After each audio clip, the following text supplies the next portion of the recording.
नमस्कार दोस्तों, आप सबका स्वागत है हमारे YouTube चैनल में। जैसा कि हम लोग सबको पता है कि हिमाचल प्रदेश में आपकी स्टेट कोऑपरेटिव बैंक की कुछ पोस्ट वैकेंसी जो है वो आउट हो चुकी है। नोटिफिकेशन आप लोगों की आ चुकी है, काफ़ी दिन हो गए हैं। तो इसके बारे में आज हम कुछ डिस्कस करेंगे। थोड़ा सा पहले फटाफट से हम ओवरव्यू ले लेंगे कि क्या प्रोसेस रहेगा, कौन सी बॉडी इसको कंडक्ट करती है एग्ज़ाम को।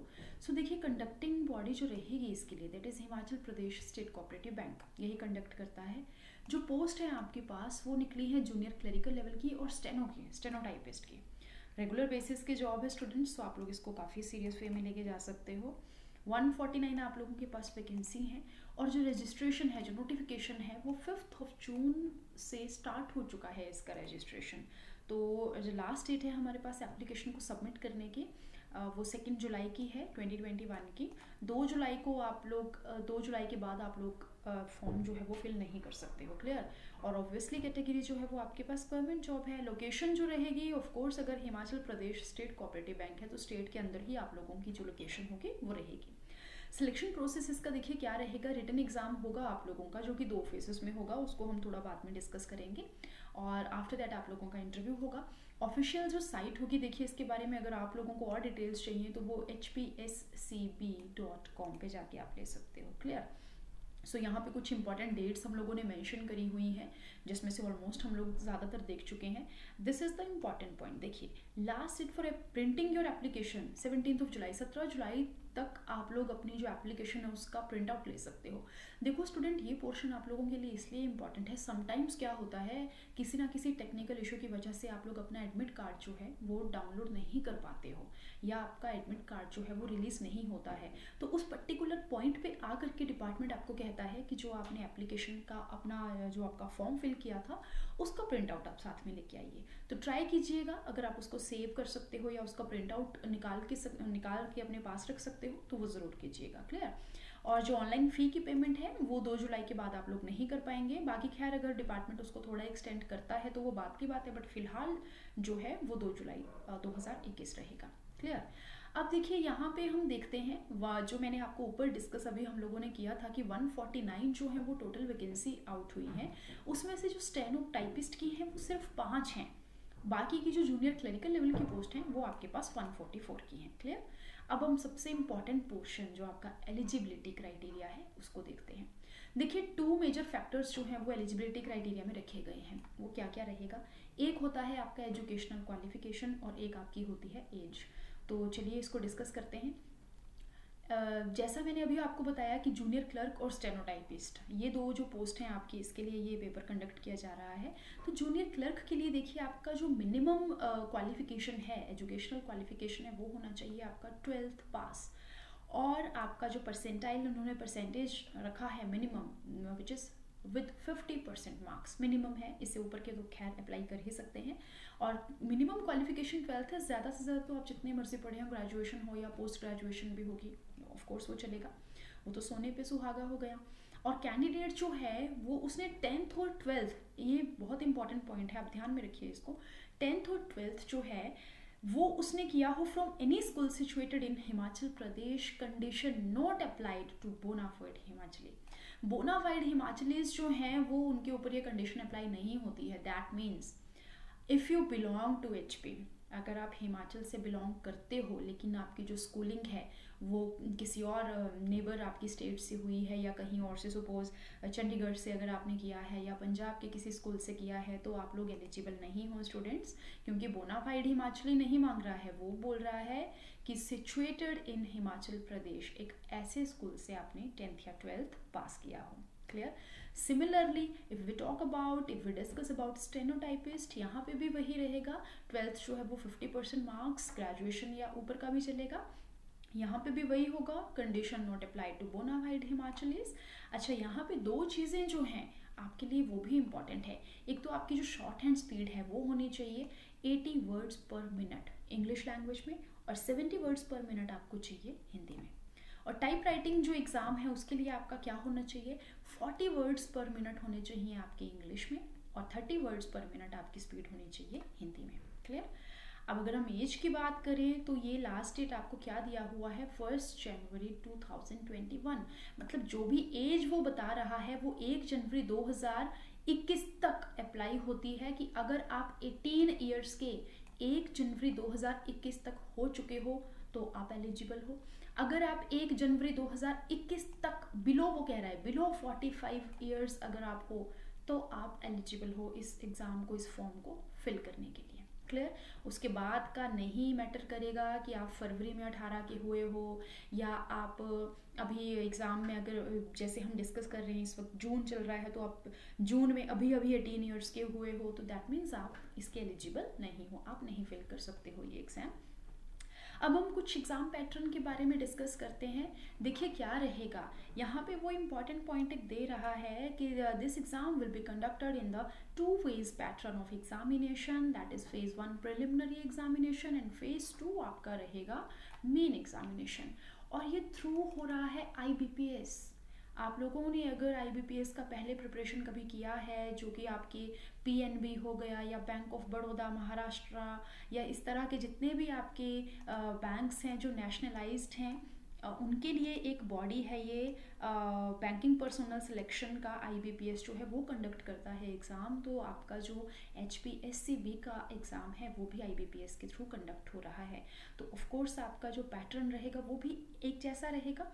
तो अब हम डिस्कस करते हैं फॉर ऑल पोस्ट। आप चाहे जूनियर क्लर्क का कर रहे हो, आप चाहे स्टेनो का कर रहे हो, आपका जो एग्ज़ाम रहेगा वो कॉमन रहेगा। वहाँ पे सबसे पहले हम बात करते हैं प्रीलिम्स की, जिसको हम प्रिलिमिनरी एग्जामिनेशन के लिए हम प्रीलिम्स यूज़ करते हैं।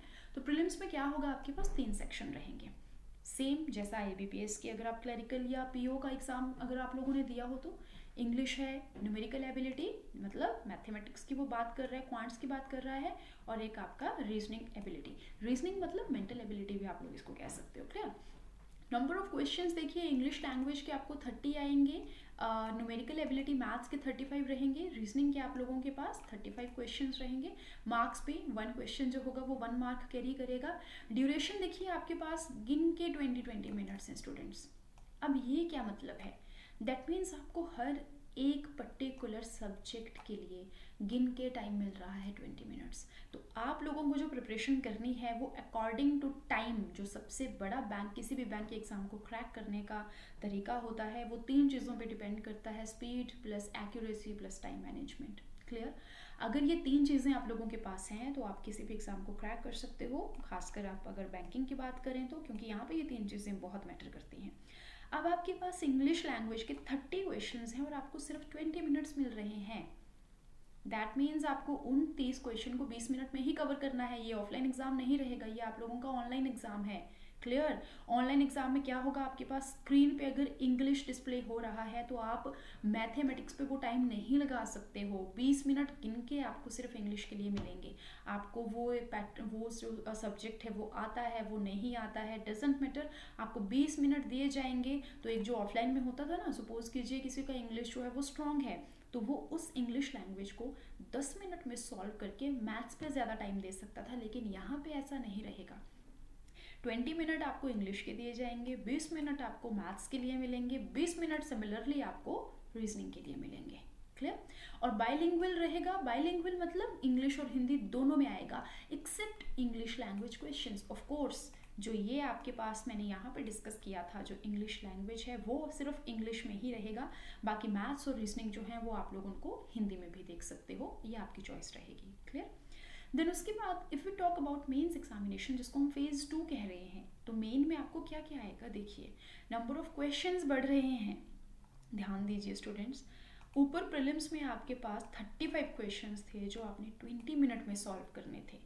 यहाँ पे रीजनिंग के 40 क्वेश्चंस हैं जो अगेन आपको 20 मिनट्स में सॉल्व करने हैं। क्लियर। आप देख सकते हो, मैं इसको स्क्रीन को थोड़ी देर के लिए यहाँ पे होल्ड करके रख रही हूँ। रीजनिंग के 40 क्वेश्चन 20 मार्क्स, मतलब एक क्वेश्चन जो है उसको आप हाफ मार्क का कंसिडर करेंगे। और ड्यूरेशन जो है वो आपके पास कितना रहेगा, 30 मिनट्स रहेगा। Clear. And then we have numerical ability maths जो है वो 40 है, यहाँ पे आपको 30 मिनट मिलेगा। जैसा हम ऊपर बता रहे थे कि वहाँ पे जो टाइम था वो इस तरह से चल रहा है, काफ़ी कम टाइम जो है वो मेंस के लिए आप लोगों को मिलेगा क्वेश्चन सॉल्व करने के लिए। इंग्लिश जो है वो 40 है और यहाँ पे आपको 30 मिनट मिलेंगे। जनरल अवेयरनेस, देखिए आपने 3 सब्जेक्ट जो प्रीलिम्स के लिए प्रिपेयर किए थे वो मेंस में आपको फिर से पूछे जाएंगे। थोड़ा सा लेवल वो बढ़ा देगा डिफिकल्टी का और नंबर ऑफ क्वेश्चंस का बढ़ा देगा। क्लियर।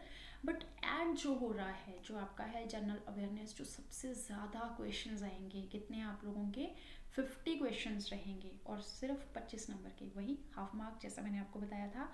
और duration again we have 30 minutes to solve. इस जनरल अवेयरनेस में क्या क्या रहेगा, देखिए जो आपका स्टेट जीके रहेगा, हिमाचल प्रदेश जनरल नॉलेज रहेगा, 25 क्वेश्चंस जो हैं वो 25% क्वेश्चंस जो हैं वो आपको वहाँ से पूछे जाएंगे एचपी जनरल नॉलेज से। तो आप लोगों को हिस्ट्री, पॉलिटी, बैंकिंग का जीके, करंट अफेयर हो गया आपका, या आपके पास इकोनॉमिक्स हो गया, क्लियर, वो ज्योग्राफी हो गया, उन सारी चीज़ों के साथ साथ आप लोगों को एचपी का जनरल नॉलेज भी पढ़ना पड़ेगा। क्लियर। आफ्टर दैट देखिए, अगर आप लोगों को डिटेल्ड सिलेबस चाहिए होगा कि रीजनिंग में क्या क्या आएगा, या फिर आप लोगों का मैथमेटिक्स में कौन कौन से टॉपिक्स रहेंगे, अगर आप लोगों को वो वीडियो भी चाहिए डिटेल में, तो आप प्लीज़ कमेंट बॉक्स में नीचे कमेंट कीजिए कि आप लोगों को वो चाहिए। तो ज़रूर हम लोग नेक्स्ट वीडियो जो है वो उस पर ज़रूर लेके आएंगे, जहाँ पे हम डिटेल सिलेबस डिस्कस करेंगे।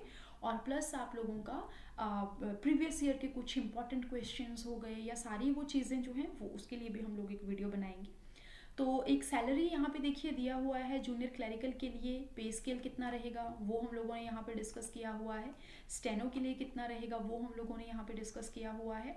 और एप्लीकेशन लिंक जो है, देखिए एग्ज़ाम फिल करने का जो एप्लीकेशन लिंक है वो हम लोगों ने डिस्क्रिप्शन में भी हम डाल रहे हैं, तो आप लोग वहाँ से भी देख सकते हो। अदरवाइज़ आप यहाँ की जो ऑफिशियल वेबसाइट है HPSCP, वहाँ पे जाके भी आप अपना फॉर्म फिल कर सकते हो।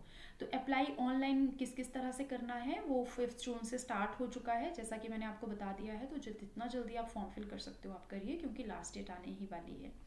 उसके बाद देखिए हम यहाँ पे कुछ प्रोसेस डाला हुआ है, या मैं यहाँ पे स्क्रीन को फिर से थोड़ी देर के लिए होल्ड कर रही हूँ ताकि आप देख सकें कि आपने क्या करना है।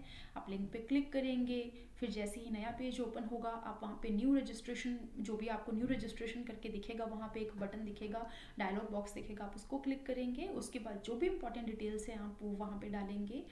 फिर वो जैसे पूछता है वो कैप्चा कोड जो आपको पूछा होगा आप वो डालिए और रजिस्टर करिए। जैसे एक बारी आपका रजिस्ट्रेशन हो जाएगा तो आप लॉगिन लिंक पे जाइएगा, वहाँ पे जो भी आपके डॉक्यूमेंट्स वो आपसे मांगता है, आपकी फोटोग्राफ्स हो गई, सिग्नेचर हो गए, है ना, वो सारी चीज़ें आप वहाँ पे डालिए, आप अपनी पेमेंट करिए और वेरीफाई कर दीजिए कि मेरी जितनी भी डिटेल्स हैं वो मेरे अकॉर्डिंग बिल्कुल सही हैं, और सबमिट पे आप अपना क्लिक कर दीजिएगा।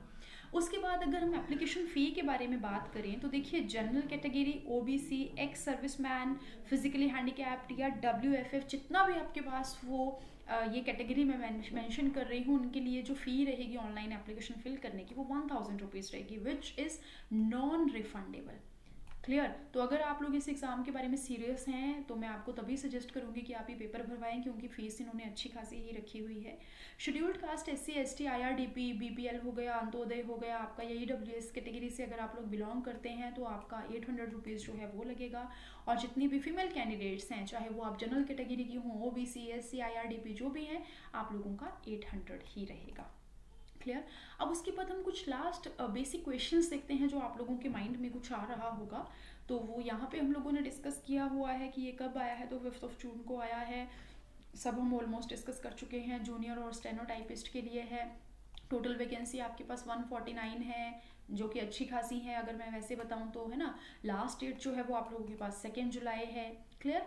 तो अगर आप लोगों को इसके बारे में कुछ और भी डिटेल्स चाहिए होंगी तो डिस्क्रिप्शन में देखिए हम अपनी ऐप का लिंक डाल रहे हैं, जहाँ पे जा करके आप हमारी ऐप डाउनलोड कर सकते हो। वहाँ पे आपको काफ़ी लेवल तक जो क्विजेस हैं वो मिल जाएंगे, प्लस आपका जितना भी स्टडी मटेरियल वगैरह रहता है वो आप लोगों को फ्री में मिल जाएगा, तो आप उसको डाउनलोड कीजिए। बाकी अगर कुछ और भी आप लोगों के डाउट हो तो यहाँ पे हमारा एड्रेस है IBTS अकेडमी का, चंडीगढ़ में लोकेटेड है जो, आप वहाँ पे अपना कांटेक्ट करके भी हम लोगों से जितने भी आपके क्वेश्चंस हैं वो पूछ सकते हो। लिंक नीचे सोशल मीडिया की भी हम लोगों ने डिस्क्रिप्शन में सभी डाल रखे हैं। आप इंस्टाग्राम पे हमें फॉलो कर सकते हो, टेलीग्राम पे हमें फॉलो कर सकते हो। तो जो भी आप लोगों की क्वेरीज या कोई भी डाउट्स रहते हैं तो आप वहाँ पे हमें डीएम कर सकते हैं। आप लोगों को रिस्पॉन्स आ जाएगा विद इन 24 आवर्स। क्लियर। और आज के लिए बस स्टूडेंट्स इतना ही रहेगा। होप आप लोगों को ये वीडियो पसंद आई हो और आप लोगों ने जितना भी मुझसे पॉसिबल हुआ वो इन्फॉर्मेटिव जो चीज़ें थी वो मैंने डिस्कस करी। बाकी बहुत जल्दी मिलते हैं हमारी नेक्स्ट वीडियो के साथ। Thank you so much for watching.